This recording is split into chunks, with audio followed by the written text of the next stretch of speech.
प्रकार से अपनी ओर आकर्षित कर सकते हैं।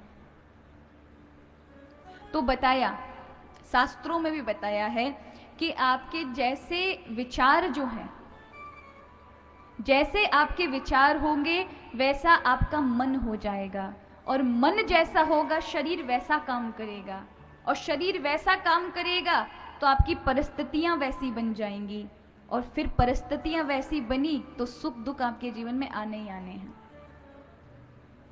अब ये काम कैसे किया? काम किया विचारों ने। तो हमें क्या करना चाहिए? हमें विचारों को शुद्ध रखना चाहिए। आपने गड़बड़ वाले विचार रखे तो गड़बड़ वाली चीजें आपके समीप आएंगी, लेकिन आपने अच्छे वाले विचार रखे, अच्छी सोच रखी, अगर कभी जीवन में ऐसी विषम परिस्थितियां आ जाएं कि आपके जीवन में बड़े नकारात्मक विचार, नेगेटिव थॉट्स उत्पन्न हों, तो आप उनमें अच्छे सकारात्मक विचार निकालिए कि इस आदमी ने मेरे साथ ये किया, लेकिन कोई बात नहीं, ये मेरा मित्र है, ये मेरा भाई है, इसने एक बारी मेरी ऐसी मदद भी तो की थी, ठीक है, इसने आज ऐसा बोल दिया, कोई नहीं, प्रभु देख रहे हैं, हमारा भी समय आएगा। ऐसा कहने से, सकारात्मक विचार लाने से वो नेगेटिव जो चीजें हैं वो आपके मन पर प्रभाव नहीं डालेगी। यदि फिर मन पर प्रभाव डल गया उन विचारों का, तो फिर परिस्थितियां आके सामने खड़ी हो जाती। जैसे लोहा होता है और लोहे के अंदर जो चुंबक होती है उसे खींचने का एक फ्रीक्वेंसी होती है, लेकिन लोहे चुंबक के सामने कांसा, पीतल, अन्य कोई धातु रख दो, वो अपनी ओर नहीं खींचेगा, केवल लोहे को खींचेगा। उसी प्रकार मन का विचार पर बड़ा गहरा प्रभाव है। आप जैसा सोचते हैं वैसा हो जाता है। आप खुद अनुभव करके देखिए, अगर आप दुखी हैं अंदर से, आपके विचार कर रहे हैं कि सामने वाले ने बड़ा दुख दिया, या कोई पुरानी बात याद आ जाए आपको दुखी होने की, तो आपका चेहरा भी वैसा दुखी हो जाएगा। और कभी कभी आप कोई प्रसन्नता वाली बात याद करो तो आपके चेहरे पर वो मुस्कान के वो जो चिन्ह होते हैं ना, वो सामने नजर आते हैं। लोग पूछ भी लेते हैं, आज क्या हो गया तुम्हें, आज बड़े खुश नजर आ रहे हो। उसको थोड़ा भीतर से पता, लेकिन आपकी जो भीतर की खुशी है ना, वो बाहर झलक रही है। कभी कभी लोग कह देते हैं, तुम्हारा मुंह उतर रहा है, सब ठीक तो है, आज बड़े दुखी लग रहे हो। क्यों? क्योंकि मन के विचारों ने आपको बाहर प्रकट किया।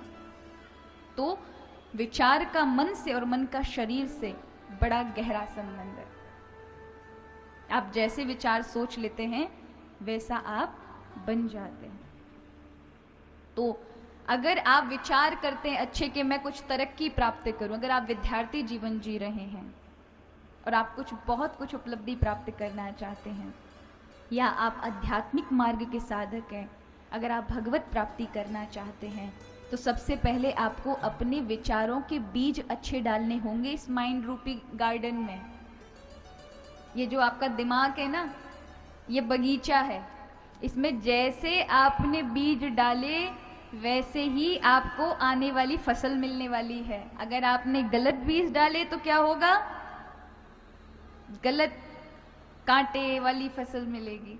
लेकिन अगर आपने इसमें अच्छे विचार वाली बीज डाले होंगे तो वही विचार मन पर प्रभाव करेंगे। मन प्रभावित हुआ तो शरीर अपने आप कार्य करेगा और आपसे अच्छे कार्य होंगे, आपकी परिस्थितियां भी सुधर जाएंगी। लेकिन काम किसका था? विचारों का। कभी गलत, अब जैसे फसल होती है, फसल में कितनी मेहनत लगती है। लोग बीज पहले खुदाई करते हैं, फिर बीज बोते हैं, फिर पानी डालते हैं, फिर फसल की रक्षा भी करते हैं।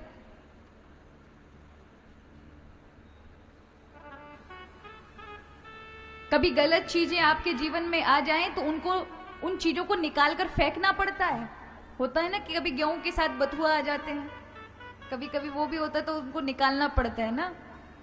कभी कभी किसी पेड़ के साथ कोई दूसरा पेड़ उत्पन्न हो गया जो उसको मिटा देगा, तो फिर उस पेड़ को जो उसको मिटा ना दे इसलिए उसको निकालना पड़ता है, उसे अच्छा रखने के लिए।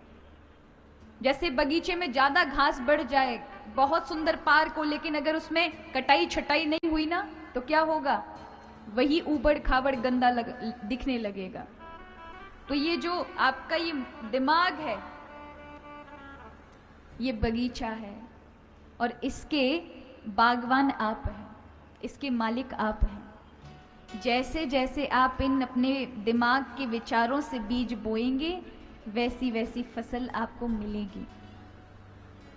हमारे अगर जीवन में किसी प्रकार के कोई गलत पौधा भी यानी गंदे विचार भी आ जाएं, तो उन्हें काट दीजिए अपनी सकारात्मक ऊर्जा से, विवेक से।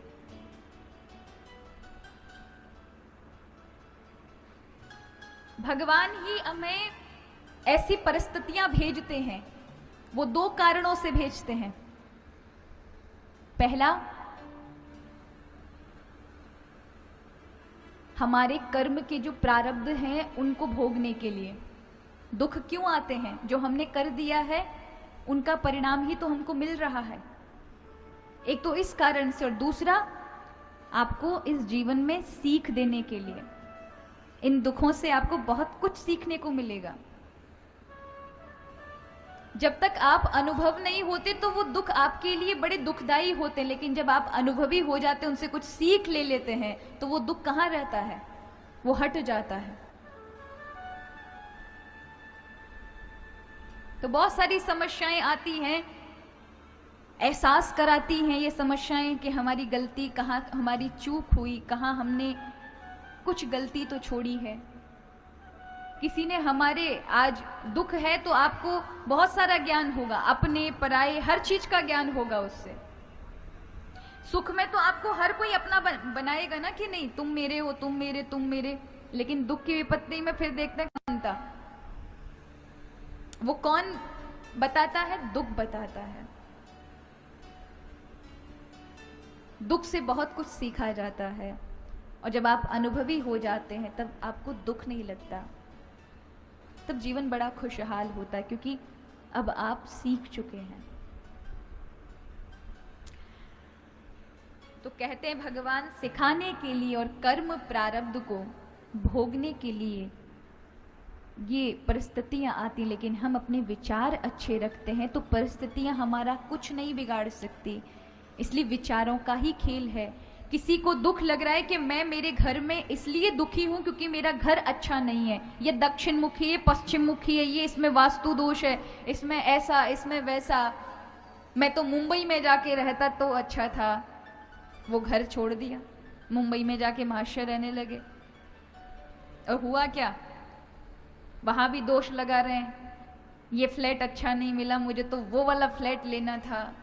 क्यों? क्योंकि जिसको बदलना था वो तो भीतर था। हम बाहर की सारी चीजें बदल आए, लेकिन अपना नजरिया नहीं बदल सके। हमारा जैसा चश्मा वैसा हमें